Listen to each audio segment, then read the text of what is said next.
के वज़ीर आला शेर शी ने बताया है कि सुबह पंजाब के तफरीही मकाम मरी में शदीद बर्फबारी के नतीजे में गाड़ियों में फंसे कम से कम 16 सियाह हलाक हो गए हैं। शेर शी के मुताबिक मरी जाने वाले रास्ते पर इस वक्त भी 1000 गाड़ियाँ फंसी हुई हैं और इमदादी कार्रवाइयों के लिए FC रेंजर्स और फौज के जवानों की मदद हासिल कर ली गई है। एक वीडियो में उनका कहना था कि अब तक ऐसे 16 से 19 अफराद की लाकत की तस्दीक हुई है जो अपनी गाड़ियों में फंसे हुए थे। वज़ीर दाखिला ने हलाक शुदगान के बारे में मज़ीद तफसीलात फराहम नहीं की, ताहम उनका कहना था कि सड़क पर फंसे बाकी अफराद को महफूज मकामात पर मुंतकिल करने की कोशिश की जा रही है। पंजाब हुकूमत की जानिब से मरी में सुनो एमरजेंसी नाफिज कर दी गई है और इलाके को आफत ज़दा करार दे दिया गया है।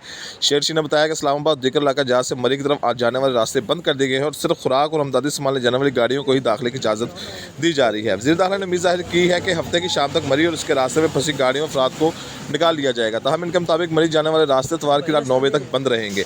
महकमा मौसमियात के अहकाम के मुताबिक मरी में अब तक 4 फीट से ज़्यादा बर्फ़ पड़ चुकी है और मकामी अफराद के मुताबिक ज़्यादातर हलाकतें सिंधिया और कुलडाना के दरमियानी इलाके में हुई हैं, जहाँ दर्जनों गाड़ियाँ मरी जाने वाले रास्ते पर बर्फ़ में फंसी हुई हैं। याद रहे कि मुल्क के शुमाली इलाका जात के सियाहती मकामात में बर्फबारी और बारिशों के बायस जुमे के दोपहर को पहले खैबर पख्तूनख्वा के इलाके गिलगियात में सियाहों का दाखिला बंद करने का ऐलान किया गया और शाम के वक्त मरी को भी सियाहों के लिए बंद करने का ऐलान कर दिया गया। अपने वीडियो पैगाम में शेर शी ने बताया कि कल रात रावलपिंडी इस्लामाबाद की इंतजामिया ने भरपूर कोशिश की। उससे बताया ये कोशिश जारी रही थी, लेकिन इतनी बड़ी तादाद में लोग मरी गिलगियात और बाड़ियों की जानब आ चुके हैं कि हम पिछले 12 घंटे से रास्ता खोलने में कामयाब नहीं हो सके। हमने बड़ी जानब रास्ते बंद किए हुए हैं, लेकिन सियाहों की बड़ी तादाद वहाँ पर मौजूद है।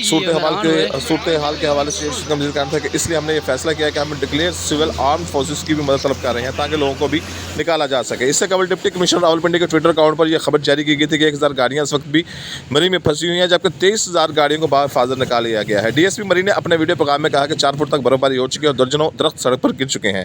इंतजामिया की जानिब से कहा जा रहा है कि मशीनरी एक हद तक काम कर सकती है, दरख्तों के गिरने की वजह से हमें शदीद मुश्किलात का सामना करना पड़ सकता है। सियाहों को मरी और गिलियात में दाखिल से रोकने के लिए पुलिस चेक पोस्टें भी कायम कर दी गई हैं। गिलियात में शदीद बर्फबारी की वजह से जुम्मे को कम से कम 2 मकामात पर बर्फानी तोते गिरे हैं, जबकि बिजली के 3 खंभे गिरने से भी सड़क की सूरत हाल इंतहाई खतरनाक हो चुकी है। हकाम की जानिब से सियाहों से दरख्वास्त की जा रही है कि वो मरी का रुख ना करें। हकाम के मुताबिक फैसले का मकसद मरी और गिलियात से वापस आने वाले सियाहों के लिए सहूलत फराहम करना है और यह कि सियाहों को मरी और गिलियात से वापस बाहिफाजत लाना है। साथ ही साथ हकाम ने मरी में मौजूद लोगों से अपील की है कि वो ट्रैफिक पुलिस और दीगर हकाम के साथ ताउन करें, गलत पार्किंग ना करें, गाड़ियाँ रास्ते में पार करके सेल्फियाँ न लें और डबल लेन बनाने से इस्तेमाल करें। मरी मौजूद एक गिलियात डेवलपमेंट अथॉरिटी के तर्जमान एहसन हमीद के मुताबिक जुम्मे को होने वाली बर्फबारी इंतहाई शदीद थी। इनके मुताबिक गिलियात में सिर्फ एक रोज़ में 3 फुट बर्फबारी हुई, जबकि दूसरे स्पेल के दौरान जुम्मे से पहले 4 रोज़ तक होने वाली बर्फबारी मौजूद तौर पर 2.5 फुट थी, जिसने निज़ाम ज़िंदगी तबाह करके रख दिया। इनका कहना था कि बर्फबारी इतनी शदीद थी कि ना सिर्फ ये कि रोड साफ करने का काम मुतासर हुआ, बल्कि तौहीदाबाद से दरवाज़ा कश के मुकाम पर 3 बिजली के खंभे गिर गए और ये तीनों बिजली के मरकजी लाइन के थे। काम के मुताबिक आप लोग उनकी मरम्मत के लिए कम से कम 24 घंटे की मोहलत दरकार है।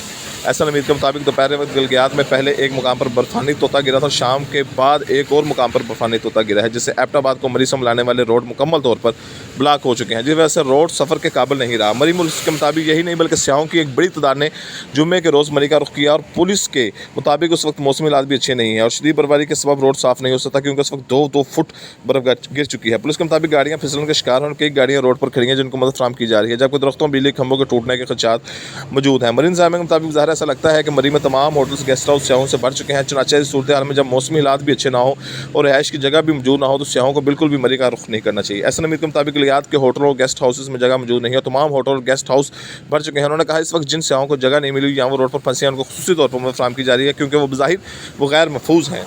इस्लामाबाद के रिहायशी मोहम्मद अब्दुल हमीद ने एबटाबाद के रास्ते गिलियात जाने के लिए सुबह ही अपने सफ़र का आगाज़ कर दिया था। वो कहते हैं कि जब एबटाबाद से गिलियात जाने के लिए मरी रोड पर सफ़र का आगाज़ किया तो बेइंतहा ट्रैफिक थे और वो सफ़र जो ज़्यादा से ज़्यादा 1 घंटे में तय होना चाहिए वो 3 घंटे में बना हो सका। इनका कहना था इनका शदीद बर्फबारी ने रोड को मुकम्मल तौर पर ब्लॉक कर दिया और गाड़ियाँ ASI नवीद अहल खाना समेत वफात पा गए। इस्लामाबाद पुलिस ने इस बात की तस्दीक की है कि ASI नवीद अहल खाना समेत अपने अहल खाना समेत जो मरी की सैर को गए थे वफात